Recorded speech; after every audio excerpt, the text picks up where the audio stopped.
Are you afraid of nuclear war? Because I am. The prospect of nuclear conflict, once unthinkable, is now back within the realm of possibility. Real concern about World War III. World War III has begun. The beginning of a war between the United States and Russia. Nuclear war with Russia. World War III. As war in Ukraine rages on and the world approaches its boiling point at breakneck speed, I went to a place where a nuclear Armageddon already happened. A former test site for Soviet atomic bombs, also known as the Polygon. Well, this is it. The atomic lake, a giant pond filled with radioactive water. Do you think my hand will glow when I pull it out of the water? From 1949 till 1989, 456 nuclear explosions were carried out in this place, which makes it one of the two most nuked areas on our planet.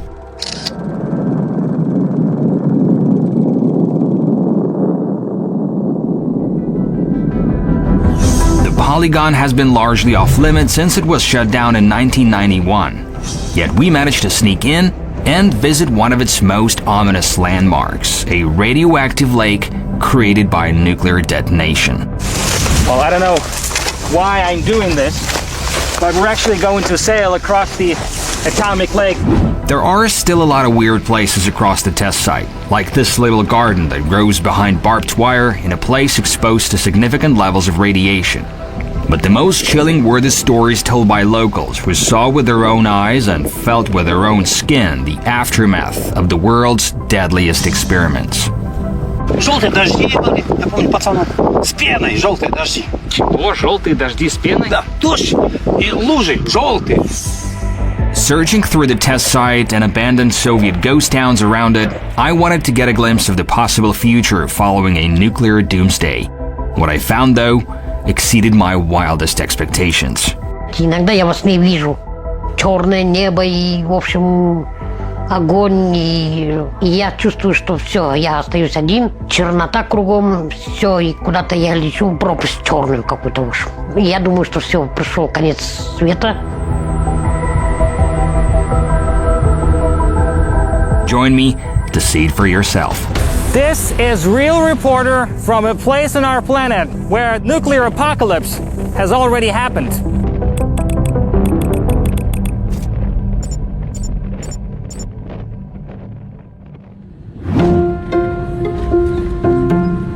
To get to the nuclear test site, I flew to Kazakhstan, a former Soviet republic where the USSR developed its atomic program. But you can't just walk to the Polygon, it's insanely huge and takes up territory almost the size of New Jersey or even Slovenia. That's why we needed a local guide who knows the place and has the right vehicle to take on the off-road journey across a nuclear wasteland. Nurlan? Привет. Как дела? So this is Nurlan. He is a local guide, and his job basically is to bring people to places related to a nuclear test site in Semipalatinsk, and he's going to take us to the atomic lake, which is a man-made lake created by a nuclear detonation in 1965. So, готовы? Готовы. Главное, чтобы вы готовы были, а мы готовы. There's no phone reception anymore. We're totally off grid. As we drive across the vast Kazakh steppes, it kinda adds up why the Soviets tested their nuclear bombs here. Even now, the area looks deserted and almost unnaturally flat. Not a single tree or hill for thousands of kilometers in all directions. When rain shows up on the horizon, you can see exactly where it starts and ends. And yet there were people who happened to live too close to the Polygon, exposing themselves to unhealthy doses of radiation. And we're going to meet one of them later on.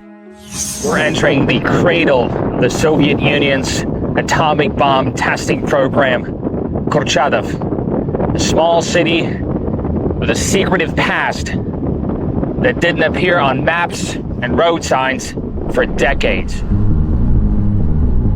Unlike in the past, everyone is free to visit Kurchatov. However, you still need permission to enter certain areas related to the institute that oversees the now closed Polygon. To my surprise, even the town's museum was off limits. Я по карте нашел, что здесь музей находится. Музей испытательного полигона. И что хотели? Посмотреть? Но заявки нет, я не имею права допускать. Заявка должна. Там по заявке по пропуску только вход? There was a feeling that we were observed the whole time. A nice and curious lady showed up right as we were filming and started asking who we are and what we're doing in town. And when she gave me her phone to write down my number, I noticed how she'd sent a message about us to someone. Anyway, the city was founded in 1947 as the Soviet Union was trying to catch up with the US in developing a new kind of weapon.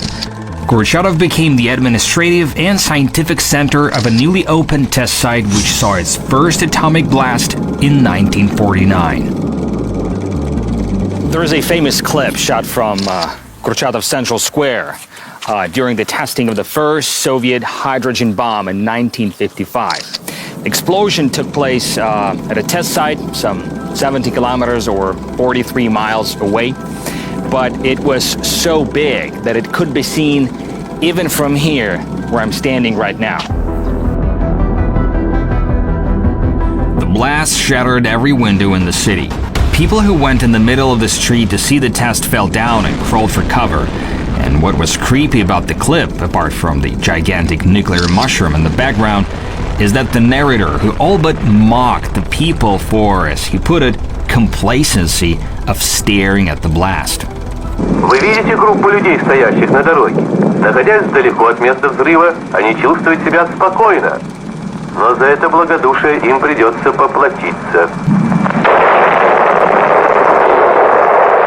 Andrei Sakharov, the leading Soviet scientist behind the nuclear program, was at the test site during the explosion, and what he recalled about the aftermath of the blast was also interesting. He wrote about the intolerable heat, as if his head had been placed into an open oven for several seconds. As the Polygon was shut down in the early 1990s and a lot of people left Kurchatov, much of the city fell into disrepair. This must have been an important building. Wow. Look at this. Look at the staircase.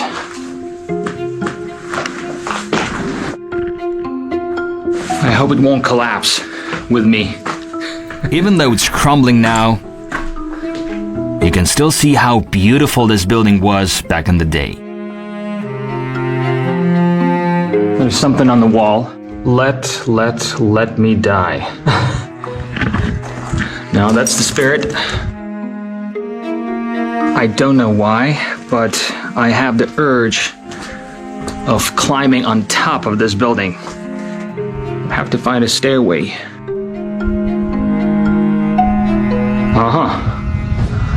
Here's one. Holy sh**.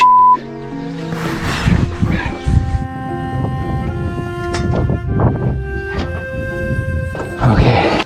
Don't judge me, I'm not gonna go across the roof. There are holes in the roof all over the place. I think it's about to collapse. It's really unstable. I don't want to risk it. But yeah, take a look at the view. It was worth climbing, right? Sitting on top of this derelict building, it was hard to imagine that this place was once the bustling center of the fearsome Soviet nuclear program. Nowadays, roughly half of the buildings in town stand abandoned and mostly used by kids as they play in the ruins, having little clue as to what it was. Как тебя зовут? Вова, Саша, Игорь, Вик. Все. И куда мы сейчас идем? Well, the guys told me that they have a secret place, a bunker, an old military bunker where they hide from time to time and play. Yeah, when a nuclear goes down is your playground. Okay, we're going in. This looked more like an abandoned ammunition storage than a bunker. but it's all the same for the kids. А у вас тут есть какой-то тайник? Здесь есть отмычка под полом. А что там? Что-то есть там? Сейчас. Да. Что там есть? Нож. А зачем нужен нож? А, у нас операция здесь. Была. Должна быть. Операция? Да, послезавтра. There are two rival gangs of boys in this city. And so one group of boys, they want to capture this secret bunker and make it their base. And so our boys, they want to defend the base. And they even have this kitchen knife to fend off the invaders. Wow.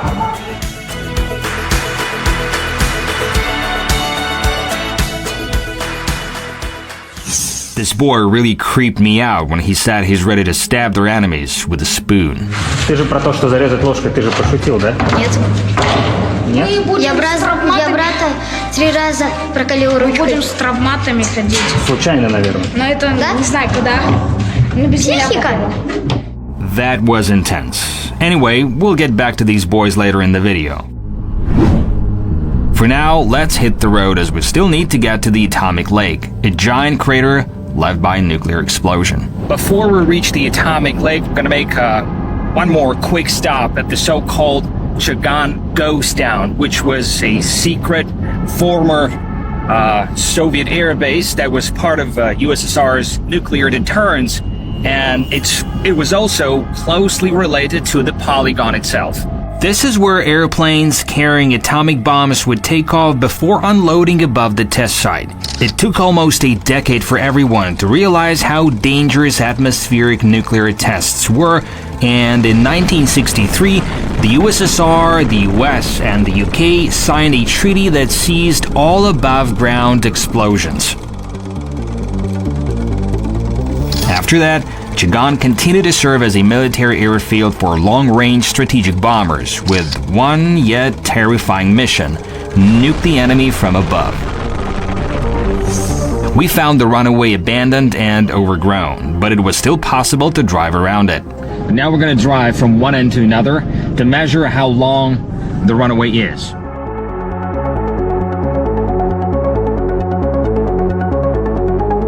Так, приехали.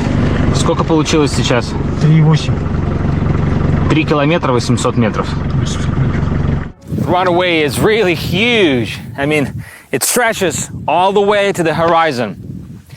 As far as I understand, they needed it that big so that long-range strategic bombers carrying nuclear warheads could operate from this airfield. And I've read memoirs of Chagan's former residents who were kids during the heyday of the Cold War. And they recalled how their fathers, pilots, could go to work in the morning, fly to the North Pole and back, and then tell stories about how they flew over the Arctic at the dinner table.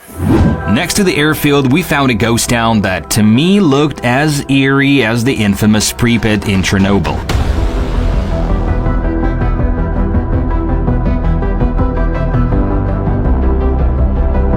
Now this looks like a proper ghost town with dozens of abandoned and destroyed buildings.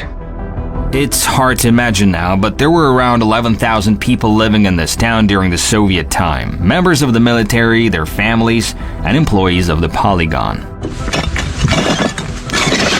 Oh, yeah, gotta be careful here.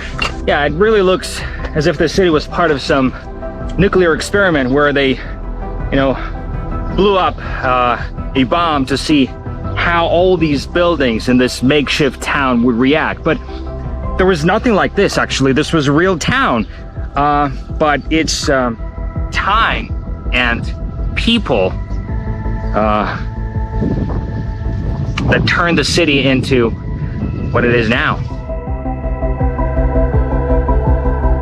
When the airbase was shut down and the military left, Chagan was gutted by looters almost instantly. People would even dig out water pipes and underground cables for metal. Should I get inside? I hope nothing falls on my head, because these buildings look really unstable. Wow. As I was said, staircases were among the first targets for the looters because of the metal railings. Oh, there are tiles up there. Probably this was a bathroom. It felt like walking around the ruins of a once great but long forgotten civilization.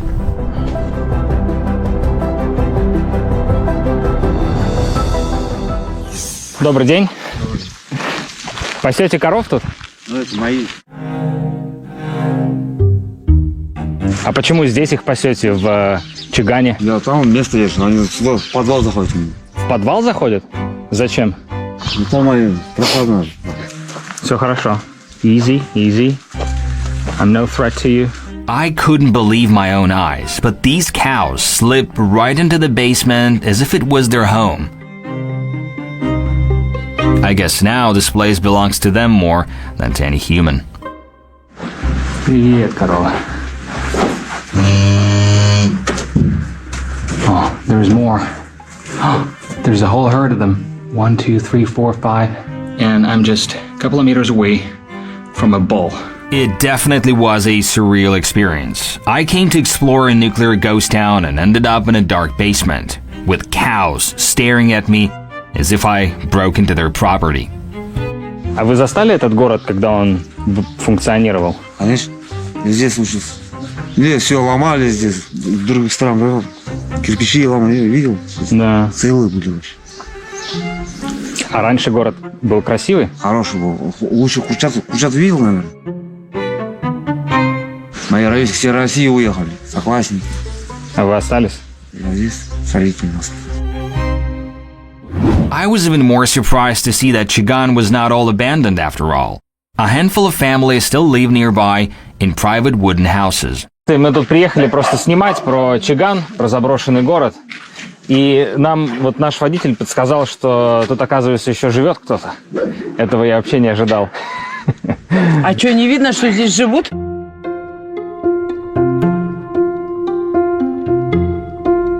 Онкология у нас прет. На первом месте она почти стоит. Это просто не все не пишется, не говорится. Слава богу, мы еще живем. И кругом-то, кругом онкология. Выплаты. Один раз выплатили. Это я не знаю, в каком году я еще работала. И все полигонные эти, и все. Единственное, сейчас вот это удостоверение полигона, вот на работу идешь, там 3000 доплачивают к зарплате, и все. Ну, а вас не смущает жить с повышенным радиационным фоном? Ну, а куда ехать? Куда ехать? Кому мы где нужны? This brings us to another important subject, the human cost of nuclear testing. Areas around the Polygon were deserted, but not uninhibited. Everyone who lived here during the Cold War remembers how every once in a while the ground would shake. Мы не видели, не слышали, но трясло. Нас из школы выводили в это время. Выводили со школы. Вот это там взрывали, вот это все тряслось. Ну, мы тогда не понимали это. Ну, трясется и трясется. Мы все время смеялись. Школа бы это завалилась, как всегда, чтобы не учиться. А потом-то это, оказывается, вон что. В 89 году я уже была сыном беременная. У нас выброс был кошмарный. Да, вертолеты летали, с этими замеряли. Потому что, ну и на сыне это сказалось. Он теперь инвалид 3-й группы по зрению. У него врожденная катаракта, вот это вот именно от полигона. This is a memorial to the victims of nuclear tests in Semipalatinsk, some 150 kilometers from the Polygon. Kazakh health authorities estimate that up to 1.5 million people were exposed to nuclear fallout between 1949 and 1989. But health damage varies a lot. Some might have a chronic illness they can easily live with, like eye problems. There were a lot of those who were less fortunate.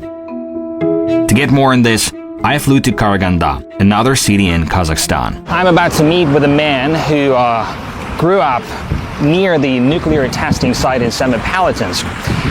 This man was born with no arms, and he believes that this has everything to do with the radiation that he and his family were exposed to.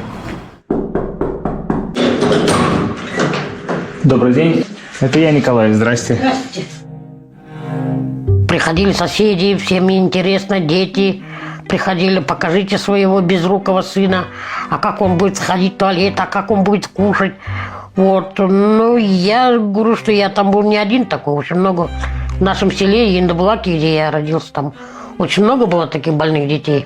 Despite being born with severe disabilities, Nikolai landed on his feet and became a successful artist, painting with his mouth. In fact, one of his latest paintings was brought by Jean-Claude Van Damme. He did this painting for me.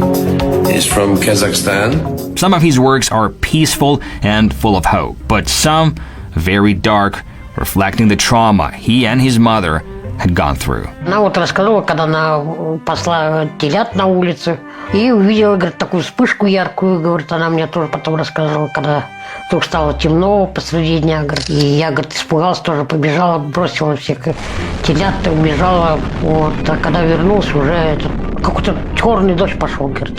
It was as if his mother was cursed on the day she saw the explosion. Her first two children were stillborn. A third, Nikolai, was born with no arms. Only her fourth child, Nikolai's younger brother, was healthy. Очень много людей пострадало в то время. И есть семьи, которые мы вот тоже знаем. Есть женщина, которая ослепла, и потом у нее почему-то стали рождаться такие же слепые дети. У нее вот животные рождались с 2 головами, там 6 ногами. Это очень было тоже часто такое явление. В институте есть кунсткамера, как я ее называю, где там в этих колбах заспиртованы вот эти вот страшные дети, конечно. Если бы не отец, мог бы я быть даже где-то там заспиртованный. As we finally drove to the atomic lake, I couldn't help but think how even limited nuclear explosions carried out in isolated areas away from big cities have left a massive scar that stayed on for generations. I can't even imagine the scale of destruction in case of an all-out atomic war. So it's time to put on some protective gear. Сначала ноги, да? Да, ноги, ага. А как это защитит от радиации? Например, пыль это полетит, там встанет же, чтобы она не оставалась у вас на теле. Мы ее снимем потом и уже соберем и выкинем. Here, radiation stores itself mostly in soil. So what you don't want is to let this dust, basically radioactive dust, to get on your skin, on your clothes. As we got closer to the lake, Nurlan turned off the conditioner. The environment outside was no longer benign.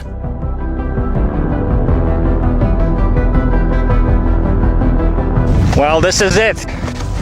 The atomic lake. Look at this. Yeah. It's even larger than I thought it would be. A giant pond filled with radioactive water. I wonder what kind of mutant fish they have here. Вот здесь 2,67. А норма сколько? 1,2. То есть получается, что сейчас уже в 2 раза больше нормы. Maybe I'm crazy, but I really wanna try the water. Do you think my hand will glow when I pull it out of the water?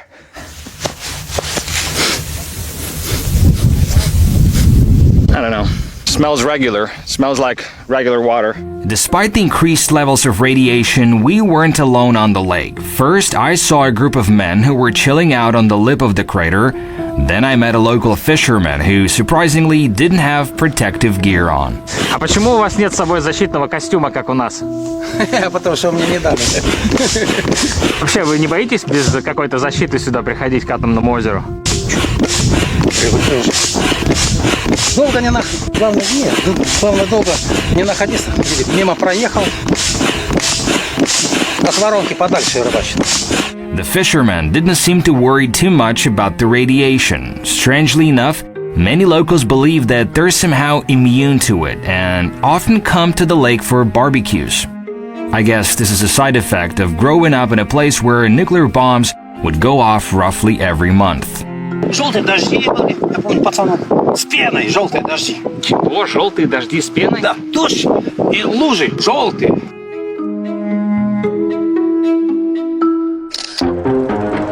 In In the 1960s, Soviet and American scientists investigated the possibility of using nuclear explosions for peaceful purposes, like creating man-made reservoirs in dry areas that were lacking natural water resources.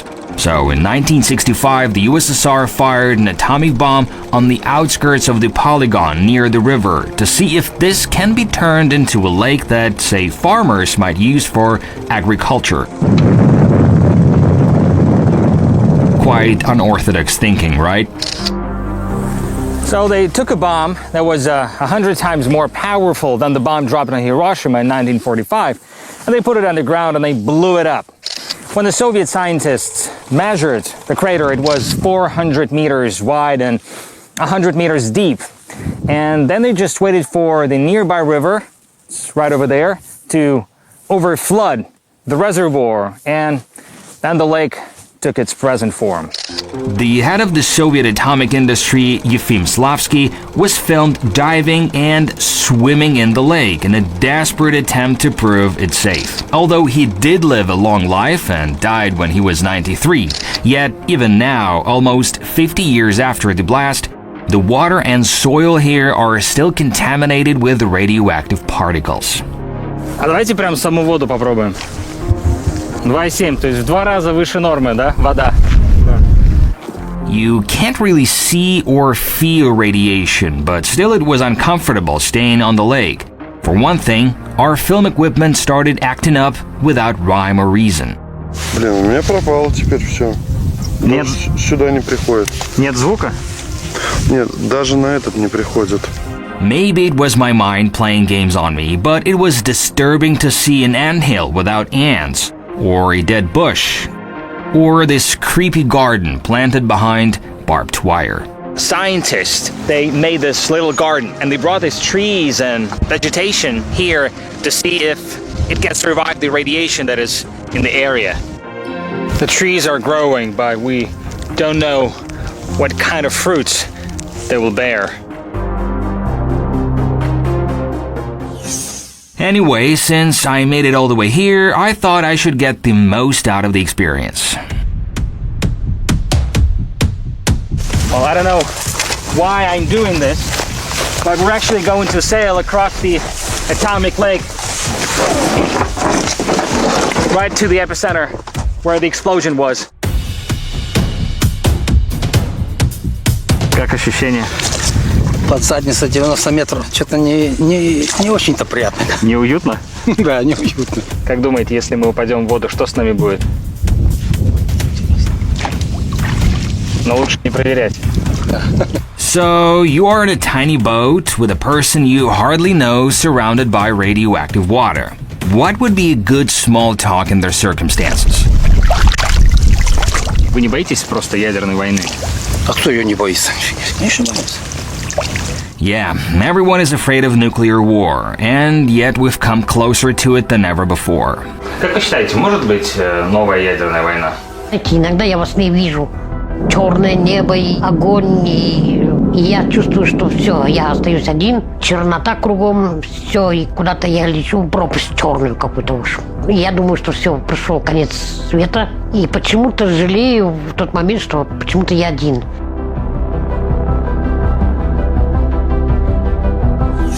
As I was drifting on the radioactive lake or wandering around the dead nuclear towns in Kazakhstan, I kept scratching my head. If this is just a fraction of the world that may follow the atomic apocalypse, is there any sound reason not to save the world that we have now? Well, at least one small war was prevented during my trip. Remember those boys from the city of Kurchatov who wanted to use a knife on their rivals? I bought everyone soda and their favorite snacks, and instead of a fight, we went to hang out at a river. Not an atomic one, a normal river. Думали уже, кем будете, когда вырастете? Я тиктокером буду зарабатывать много. У меня уже есть свой канал. Я, может, как вы. Я каменщиком. Как я? Да. Это как? Да, каменщик. А есть какое-то место, куда бы ты хотел поехать уже сейчас, снять про это место выпуск? Чернобыль. У меня тоже это